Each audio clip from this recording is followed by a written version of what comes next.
like you had a lot to ponder there at full time. Care on letting us in on what you're thinking?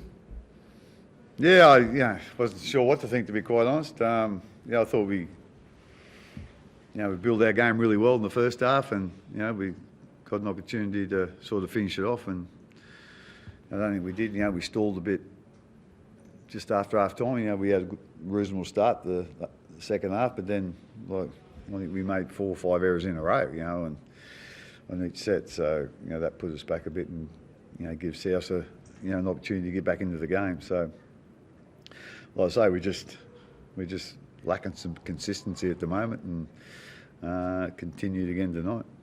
You left a bit of points differential out there, perhaps, but you got the 2 premiership points. Yeah. Needless to say, you'll need to be much, much better on Thursday night.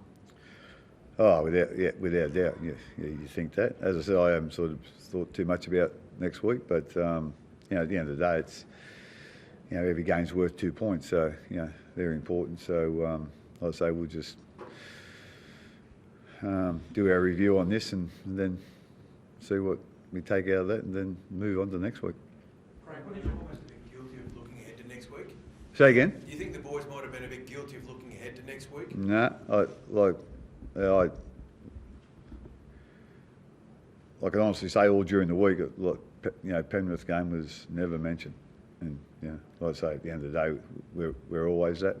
We take each game as it comes, and we don't get too far ahead of ourselves. So, as I said, it wasn't great practice for what we're going to be facing next week. It wasn't greatest performance, but as far as individually stuff goes, in just glimpses, I guess, Ryan Pappenhausen breaking back into full speed. It feels like we haven't really seen much of that this year, and that bust he put on in the lead up to that try was something. Yeah, I think you're right. I think there was some good patches, without a doubt. But like I say, it just wasn't enough. And then when we got that lead, we just need to put the foot down, and stick to what works for us. But we didn't. We started looking. For me, we started looking a bit for shortcuts and easy ways to do things. Well, that doesn't usually work, and it didn't tonight. So that's like I say, that there was some individuals out there that had really good games. But as I said, we're just lacking that consistency for 80 minutes. Just wrong. Is it a relief to be able to see him break into open space again and hit top speed again and get full flight? Oh yeah, I'm not quite sure whether he was at top pace, but with all due respect, he's had a lot of bad injuries, and he's never going to have that pace. And they're all been leg injuries, so he's not going to have that pace that he had 4 or 5 years ago. But with his footy smarts and his experience, that sort of makes up for that. But yeah, like I say, it was nice to see him striding out again tonight, and hopefully he can continue along that line. And was that Nelson's best game of the year? Obviously, moving to the edge, was that his best game he's played this season? I think he's been playing pretty good the last month, to be quite honest. And he's been playing in the ruck. He didn't play as long the games before, because he played on the edge tonight. I think he got 60, 65 minutes out. So that was a good effort. So that's probably why he had more influence on the game, because he was out there longer. But we were real happy with the way he played tonight. It was good. And just on Tyron Wishart, is that what, assuming everyone stays fit, is that sort of role we can expect from him going forward, like that middle roving commission? I think his first or second touch, he brings that spark and goes through to set up that Ryan Pappen. He's fully embedded into our 17, so he done a great job for us, when he played 5'8" there for Munster, and again, he might find a different role as we go on, because pretty sincere, I think he could do a real good job anywhere on the field, to be quite honest, so that's Wish, and like I say, he's had left his imprint on nearly every game he's played this year, so he's played really well. So at the moment, that's what suits us, for him to play that role.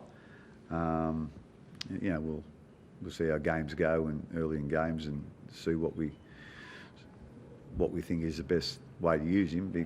We're playing him in different roles at training. So one day he might be here, one day he might be there. Half of a session he might be there, and then another half he might be somewhere else. So we're trying to keep him in practice for, playing sort of whatever comes up, he'll be able to handle. Expecting anyone back next week? Xavier, Christian Welch, anyone? To be quite honest, I sort of give up, not predicting that, but all of a sudden, he should be back then, and then all of a sudden he doesn't. So, we've had it early, and obviously Joey Chan's the same as well. He's been out with a head knock, so we're missing a few of our forwards there, but some of those guys are coming in, and that's why Wishy's playing that role as well. So hopefully we'll start getting a couple of them back in, but I'm not 100% sure of next week, to be quite honest. Yeah. Once you get a few guys back, do you think there's space in the 17 for both Wishy and Sewer? Yeah, I think with both of them, it'd be a struggle to have the two small men on the bench, but I'd like to say that they're both really got some really good attributes to their game. So, but like I say, with Wish being able to play in through the ruck, that's been real handy for us. You mentioned guys potentially taking shortcuts. Do you think that these last 2 weeks could sort of act as a bit of a trigger or a warning sign that that's not going to be good enough in the next month or two? I hope so. Yeah, I think you did set right. If we do that next week, the bloke up on the scoreboard's going to be busy on one side. It won't be our side. Thanks, guys. Thank you.